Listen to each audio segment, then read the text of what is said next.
In the last week, just before we left, I left one open question. How can we communicate with the beings in different realms? So what is our skill in communication? As far as the pashus, all the animals are concerned, with the animals you can establish a relationship. For example, you have a pet, you have got a dog, you have got a cat, and that dog you give it a name, and then the dog doesn't care what name you give. So whenever you train the dog, and then your minimum instructions to the dog, it is able to understand. It is able to read your mood. It is able to make you comfortable. It is able to empathize with the difficulties you are going. It is able to enjoy the joys that you are having. So you can see that all the range of emotions that you see in the human beings, you can evoke in you establishing a relationship with the animal, with Pashu. Then, what about the human beings? For human beings, we have the language, both the verbal and the written, and also we have got the gesticulations. In all ways we can communicate. With the Manushya also we can communicate. So the previous mantra was talking about Deva, Gandharva, Manushya, Pashu and Vishwa. It talked about 5 concepts. And it wants us to perfect a speech with which we can communicate with all of them. So Vishwa, we can also take it as the Vedantic meaning, Vishwa meaning our physical body, living physical body, energized by the Chaitanyam called the Atma or the Jiva. So we can take it that way. Or you can also take it as the phenomenal universe. Or you can also take it as that which enters the universe and makes it what it is. Say, for example, Vishnu comes from the root Vishuddhato Praveshanat. When the energy of the creator or the preserver, Vishnu, enters into matter, it looks as though it is sentient. For example, our body is pure matter and it is absolutely inert. But what brings the sentiency to our body? It is that entity which is called Chaitanyam, which inherits or which lives in this body, and therefore it is also Vishwa. That means you can also communicate with yourself. Now something to meditate upon is how well you communicate with yourself. For example, when you are under stress and when you are worried, how do we communicate with ourselves? We communicate with ourselves to perpetuate the worry. Isn't it? So bhaya or worry, chinta or confusion, moha, all our conversation is only to make it worse. So this mantra is now teaching us how do you make sure that you can communicate with yourself where there is no second. How you communicate with the Pashus, how you communicate with the Manushyas, Gandharvas and Devatas. The Shastra, the scripture, classifies this into Vishwa, Pashu and Manushya, Vishwa and Pashu as Kamaloka. This is the realm of desire. How do we relate with ourselves? Whatever I like, whatever makes me happy, whatever pleases me, is what I want for myself, for the Vishwa. And therefore it is driven by Kama. So what is the relationship with the Pashu and the Pashu's relationship to you? That is also what pleasure this Pashu can give you and what pleasure you can give to the Pashu. Otherwise, when the cows become old, infirm and unable to give milk, what happens? You will conduct a yajna and then say you take all these cows. Isn't it? So you have to read behind, even when you are studying the Upanishad, why was it that he was giving away all those emaciated cows? It is because he looked at the Pashu only as a Kamaloka. And why do we get attached to our body? We get attached to our body for the sake of Kama. We don't get attached to our body saying this is the Ayatanam or the abode for Ishvara and therefore for the Lord, and therefore this is the temple with which the Lord operates. Do we look at our bodies like that? And therefore the communication should now go from Kamaloka and uplift. We must create such walk, such peace, such a speech which will uplift our communication from Kamaloka. But you cannot simply do uplift from Kamaloka because you also need an intermediary, and that intermediary is called Rupa. That is form. So how do you, suppose I say you establish a relationship with God. So for a person who is not so evolved to think in an abstract manner, he will have the relationship with God in an anthropomorphic form. Isn't it? So therefore, it is called as Rupa Loka, the relationship with yourself. The attachment to our body is because of the form of our body to which we are familiar with. Isn't it? How many forms we have taken in the several iterations of our existence? We had some form in the previous Janma, another form in the other Janma, another form we will take in the next Janma. So to which body are you going to be attached? This attachment is where you get dukkha because of the attachment. But if you have the attachment to this body as the ayatanam or the abode of Ishvara, through which Ishvara is operating, then your relationship with the Vishwa, Pashu and Manushya will become more sublime. The realms of Deva and Gandharva is called Arupa Loka. Suppose you say Shiva, suppose you say Vishnu, suppose you say Narayana. The form is something that we have imposed on that Nama. But actually, there is only Nama is there and there is no Rupa.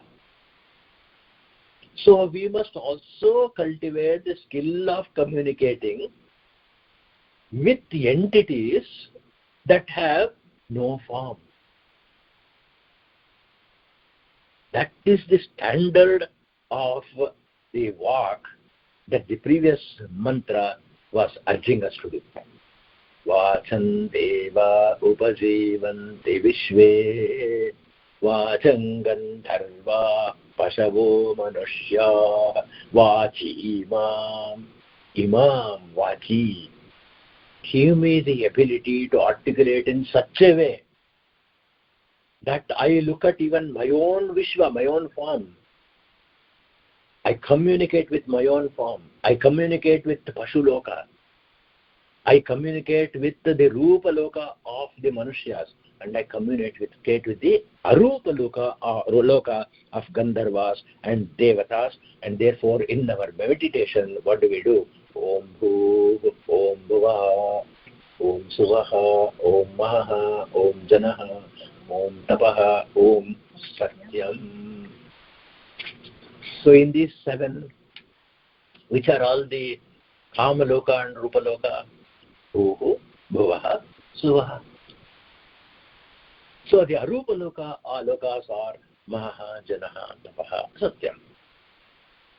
And therefore in one breath, when we do the pranayama, we say all these seven entities, because I say that this is a chain and my speech should reach wholesomely every one of these. Then what happens? Vacham gandharva upajivanti vishve. Such walk, upajivana, as I said last time, upajivana is its sustenance. Such word which sustains your Vishwa, such word which sustains the Pashu Rupa Loka, sustains the Manushya Loka, and sustains the Arupa Gandharva and Deva Loka is what we require. We have interest in all this. In all of them we have interest. And therefore we want to establish a proper relationship with all of these. But why is it we are not successful? Is the subtext or is the dhvani behind this mantra? It is because we have misunderstood the difference between prema and maitri. Prema is love. Maitri is friendship. As long as prema is there, prema, when it is near us, it begets grief. Whenever prema is selfish. It is part of Kamaloka. I love this person because this person gives me comfort and happiness and service. As long as this person is able to give comfort, happiness and service, then I love this person.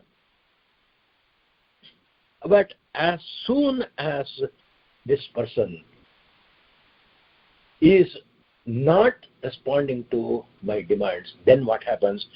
The person becomes far away, and then the prema becomes actually hate. So whether the prema of a person is in the proximity or far away, it either turns into anxiety and grief, or it turns into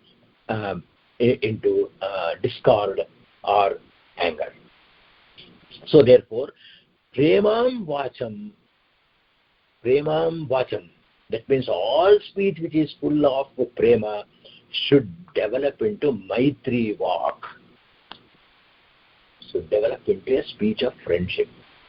That's why this mantra is a very deep mantra. So premam vak must develop into maitri vak. Then what do? We show prema only towards Vishwa, that is our own body. Pashu, the pets that we take care of, are the Manushas whom we associate with, the human beings whom we associate with. Now, when we convert it into Maitri, then an extraordinary thing happens.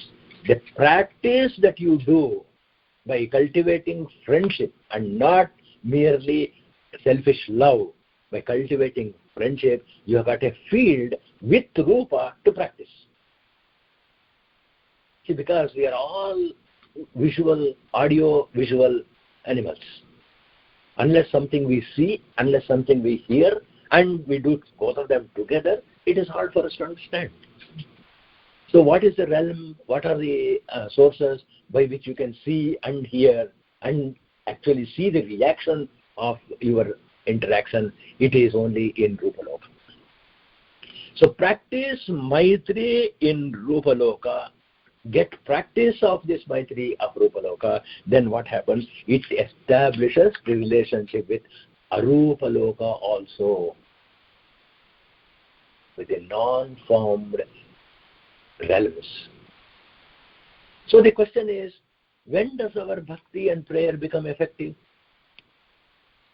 Only when we have bhakti for our own fellow beings, all living beings whom you can see in the Rupa Loka. Bhakti cannot be effective with the Arupa Loka of Devatas and Gandharvas. So this mantra is saying, in prema there is a question of exclusivity, whereas in Maitri it is inclusivity. Even in our prayer to Ishtadevata, suppose we choose a personal god and then we say, I am going to worship only Venkateshwara.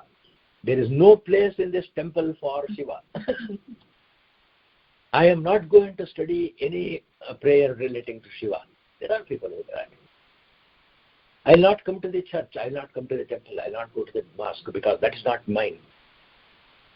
But we forget to note that there are also noble sages are sitting and praying and worshipping. So that means prema is where you get attached even to your Ishtadevata. Maitri is where you become universal. Why is that? So is there no expectation in Maitri? In Maitri, there is not only no expectation, it is unconditional. If something comes back to you in Maitri, you take it as prasada. Whereas in prema, if what you expect doesn't come back to you, then it actually upsets you. So what is the metric? When you don't get back something you have given, when you don't get back a benefit, or when you get a benefit, can you think of it as prasada? Then you are practicing Maitri. And we must always cultivate a style of speech, a template for speech where it is always driven by Maitri and not by prema alone. Prema can be an intermediary stage. Prema should morph into Maitri. I'm reminded of a beautiful poem of Shelley. Shelley talks about it from the depth of human fantasy. As from 1,000 prisms and mirrors. Just imagine, there are 1,000 prisms and mirrors arranged in such a way that each ray will reflect everywhere. Only one source of light. Having so many prisms and so many mirrors, what does it do? So one Maitri as a standard, shown even to your pet,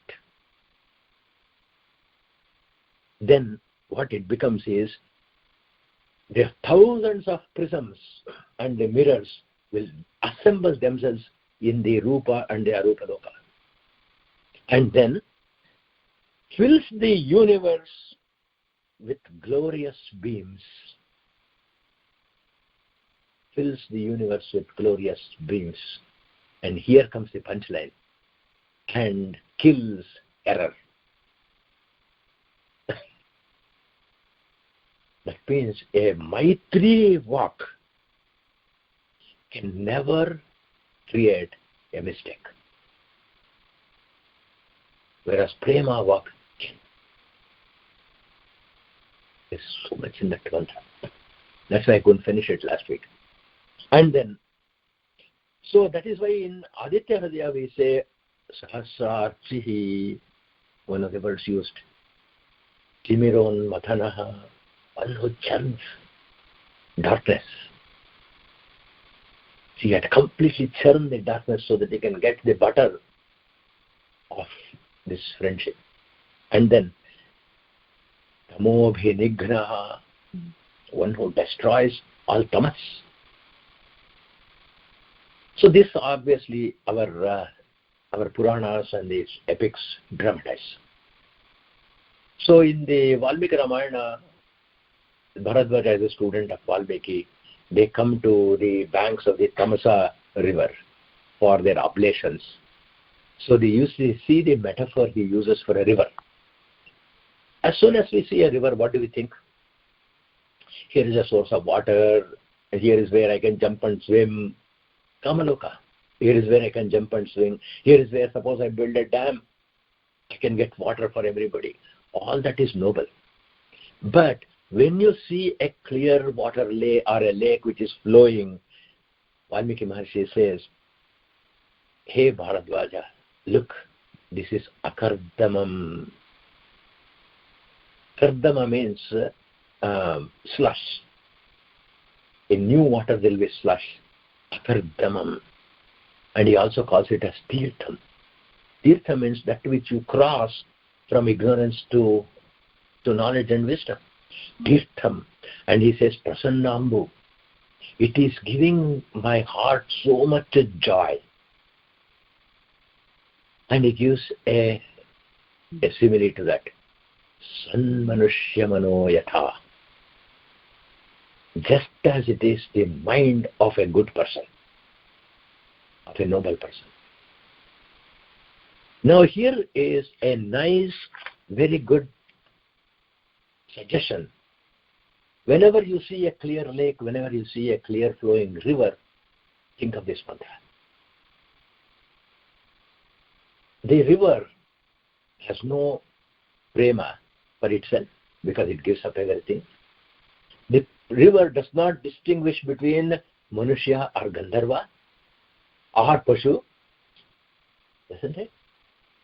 And therefore that becomes a role model for us in changing our walk. The sounds that the river makes when it is flowing is also walk, isn't it? Only we don't know that language, that is all. But what is that walk? It is the walk of Maitri. So what is the process? How can we go there?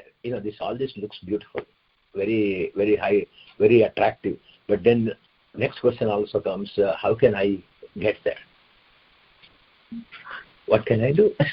Otherwise, what happens is, it sounds very nice. I don't know that I told you a beautiful story by Soren Kierkegaard. Soren Kierkegaard was a philosopher, is an existentialist philosopher. Probably Joni has heard Kierkegaard. So one of the finest philosophers. Soren Kierkegaard, he tells us a story. This is a village of ducks. So obviously, duck families are there, and they also have a church, and they have a priest who is a duck, and all these ducks congregate on Sundays, and then they walk to the church, and then he gives a sermon, and then after that they feel so happy that we came to the Sunday Mass and we prayed, and therefore for another week we can do whatever we want. So they go back. So one day what happened? Another duck from somewhere else came to the town. And then as soon as it came to the town, it came straight to the church and went to the pastor and said, I am coming from far off. I am also a priest. I've got a church. Then I've come here, I'm passing through. So I thought I will see your congregation. So they all go there, and then they sit in the congregation, and our visiting duck priest, he gives a sermon on that day. And then he says, friends, do you know that I have flown long distance in the air, unobstructed by anything on the earth? Trees, buildings, villages, oceans, nothing, because I was flying in the air. And then I came here and I flew in. I am a duck, all of you are ducks. So just as I flew, you can also fly. You can also fly in your life unobstructed. Then everybody clapped. They were so immensely joyous. What a beautiful sermon. And they all walked home.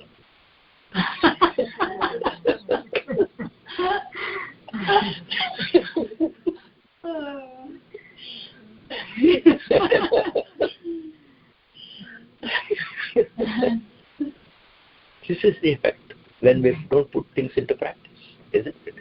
Because everything sounds beautiful. Unless it is put into everyday practice. So the very first requisite for this is what is known as Samyak Drishti. Samyak Drishti means a right view.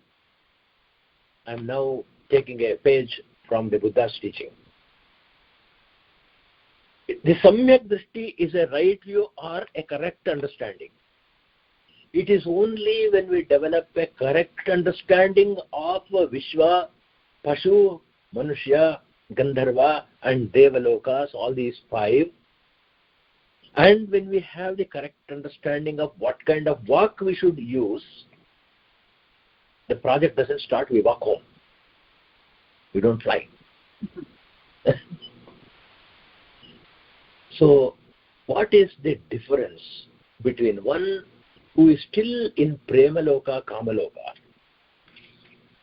and one who is in the Maitri Loka? What's the difference? Let's look at a story.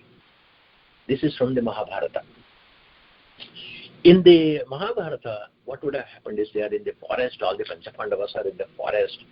Then there will be one Brahmana who will be collecting all the twigs for doing yajna. And in this yajna, he would have collected all these twigs and then covered it in a cloth. And he wanted to have that for the next day's yajna. So he hangs this bundle onto a tree. And in the evening comes a deer. You know, in all our scriptures, deer has a very important place to play. Ramayana, deer. Then Mahabharata, this deer. Jadabharata story in Bhagavata, deer. Parikshit Raja's all 7-day death, deer. Yeah, Parikshit Raja also. Mruga, that's why it's called as Mruga. So the deer comes and tries to, it scratches itself. When it is doing, you remember that it has got long antlers. So it catches this bundle and then it will just run away. Then this Brahmin comes to the Pandavas and they say, tomorrow I have to do my oblations, so please, you are Kshatriyas, it is your duty to protect Yajna, and therefore you please go and get all those bundle of sticks. And obviously it is a magical deer. And all the 5 Pandavas chase and chase and chase, but will not find it. It looks as though it is right close by. As we go near, it will run away. The best archer, Arjuna, could not hit it. Who could do what is called a Shabdavedi? He can actually shoot an arrow. I mean, there again, Dasharatha shoots a Shabdavedi arrow, thinking it's a... and then he kills. So he uses that also, but still they were not able to get this. So the Pandavas are extraordinarily tired and then they're very thirsty. They sit down and then the brothers start talking about, that is, Bhima, Nakula, Sahadeva, everybody. Why is it we are in this situation? What made us land here? We are princes. We have to be ruling a country. And we are sitting here all thirsty and everything. So each one gives his opinion. It's all because of karma, brother. Because what we do or what we don't do is going to cast an impact on us. So what we did not do, when Dushasana was dragging Draupadi to the Sabha, Bhima says, I should have killed him right there. If I had done that, we would not be sitting here pining for water. That is why we are in this situation. Each one brings his own prema which has gone sour. Then next Arjuna says, it is Karna who spoke in the most unbecoming words. And he added salt on the poured salt on the injury on all of us. I should have killed Karna then. Since I didn't do it, it has happened. Then Sahadeva says that Shakuni, we knew that Shakuni is actually playing the dice and cheating us. Even knowing that we didn't kill him, and therefore we are in this condition. All this is prema gone sour. Prema and Maitri gone sour. But what about a person who is Vishwa Mitra, one who is a friend of the universe? Yudhishthira says, Na apadam asti maryadaha, na nimittam na karanam, dharmastu vibhajati artham, uhayoho punya papayoho. I'll do the meaning. Apadam or apat means difficulties. Maryada means boundary, limit. Na apadam asti maryada. For the difficulties that we get in our life, there is no boundary. Then, na nimittam. Nobody is instrumental. you are saying that Dushasana is instrumental to our situation, you are saying that Karna is instrumental to our difficulty, or it is this person, Shakuni is, but he says, na nimittam. Nobody is instrumental in the situation we are today. Na karanam, there is no cause. So what happens is, dharmastu vibhajati artham ubhayoho punya papayoho. It is dharma that divides all the acts that we have done, not in just in this life, but in all our lives. That divides it into enjoyment and suffering. Punya papayoho. So whom are you going to charge? Whom are you going to blame? You can't blame anyone. You can't blame yourself also, because in this Janma you have not done anything. In some Purva Janma, whatever you have done. Shastra is the only basis for that. Shastra says, whatever we are experiencing today is the result of a karma which would have done probably more than 2000 years ago. Don't think that it is something that happened in the previous Janma or the earlier Janma. So, Ghana Karmano Gatihi. We do not know what way path it says. So it comes as prarabdha. Dharma comes as prarabdha and creates sukha or dukkha. So what is the theoretical basis for this? Again, please don't take everything that the text says. Question. You had a question. So then in that case, you say karma phala. Doesn't it? But all karma, is it not inert? All our actions, is it not jada? Because how do you execute all actions? With a tool which is inert. The body is inert, mind is inert, intellect is inert.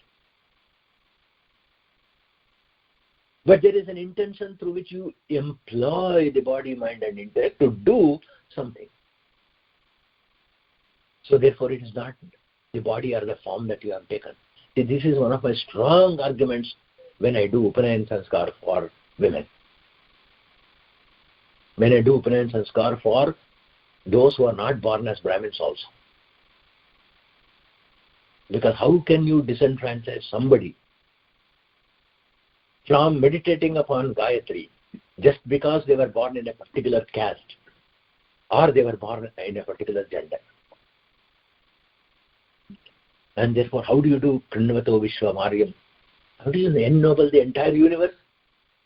Not by attachment to some archaic rules,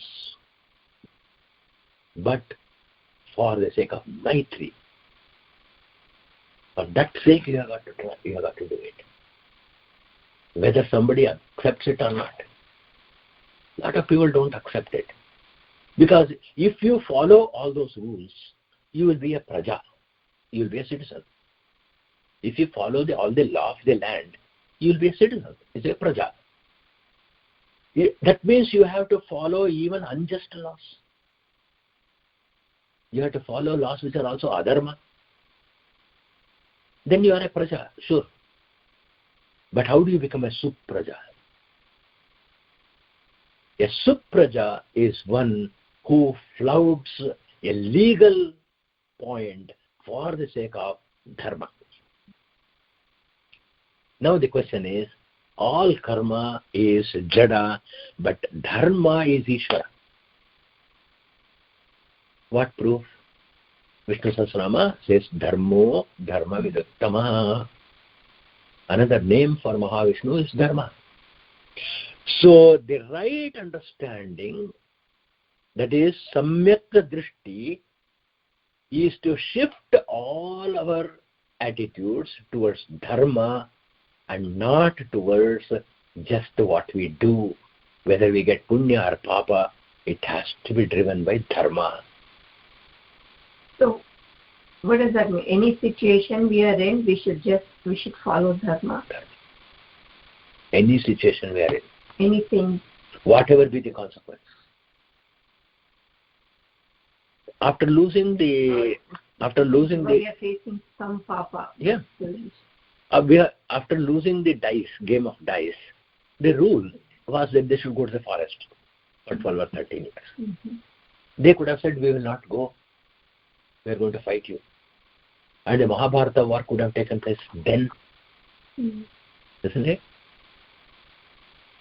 It is practical. And they had all the resources. They could have done it. Why did they not do it? It is because dharma is greater than the immediate benefit. So that kind of walk will have to be understood. Therefore, what do you need? Right understanding leads to samyak drishti, leads to samyak sankalpa, that means right resolve. The samyak drishti is the first practice. After that it is samyak sankalpa. Samyak sankalpa means what?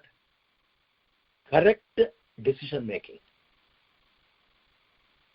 So what is the correct decision making in the circumstances for Yudhishthira? Because he is thirsty. All the brothers are thirsty. And he has lost his way. So he doesn't continue this conversation with his brothers. See, that is samyak drishti. He'll simply say, Nakula, climb up the tree and see if there is water source anywhere. This is important. So let us not go back and beat ourselves. We did this with Kimaham Sadhuna Karavam. What wrong things we did. Kimaham Papama Karavamiti. What error we did in our previous instances. Irrelevant. Jo hua, so hua. It's all done and gone. Why should we punish ourselves today? So there is a scope for turning. And how do we turn? What is a turn? Is samyak walk. So from right view, samyak drishti, we go to samyak sankalpa, the right resolve, and from right resolve we go to samyak walk. Perfect speech. What is the perfect speech? Dukkeshvanudvignamanaha Sukheshu vigataspruhaha Vitaraga bhayakrodhaha Stitadhir muniruchyate. Bhagavad Gita. So now let us interpret the concept of prema, maitri and skill to this verse. Well-known verse. Vita raga bhaya krodha. Raga is attachment. Bhaya is fear. Krodha is anger. These three are caused by prema, which is selfish in nature. Then, when you have the samyak drishti and samyak sankalpa, you get the samyak skill, samyak karya tatparata. That samyak karya tatparata is called viveka, and that viveka is when pleasures come, I don't take credit for that. When difficulties come, I don't punish myself for that. You go straight into practicality. Yes, this is the situation. What should I do now? That's it. Everything else is irrelevant. Why this happened, what did I do, what is the etiology, and all that is only for doctors. Let them worry about it. As far as we are concerned, what we should do. So for prema causes raga, bhaya, krodha, you have to give it up. That means prema walk is kept under control. And then Dukkeshu anudvigavanaha, Sukeshu vigatastrahaha is the samyak sankalpa. When the samyak sankalpa takes place, it gets into a muni or a sage whose mind is full of maitri. Maitri is also a very well-known word in the Yoga Sutra. Who is full of maitri, and therefore his mind is steady. this verse from the Bhagavad Gita is an excellent example to give us a template. Start from the right understanding and get the right decision-making ability, and from there, right words, samyak vak. All this is embedded in that one beautiful mantra. So we'll take up the next one. Next verse. Vagaksharam prathamajarutasya vedanam matamrutasya abhihi sano dushanopayagnamagat avanti devi suhavame astu. For the first time in our Vedic literature, the pure and proper definition of what Ruta is directly, and because of Ruta, how Dharma comes, and how because of the basis of Dharma is Ruta, which results in Vidya as contrast to Avidya, which results in Vidya, and therefore it becomes Tapas, and from Tapas, Karma comes. See, the process of all activity, karma, usually what happens, we do karma, and then we figure out everything else. But in the next mantra, he is saying, you start with Ruta, find out what is Dharma, then discover the Vidya, then you do tapas, and then take your instruments for functioning. That is the essence of what we will study in the next mantra, next class.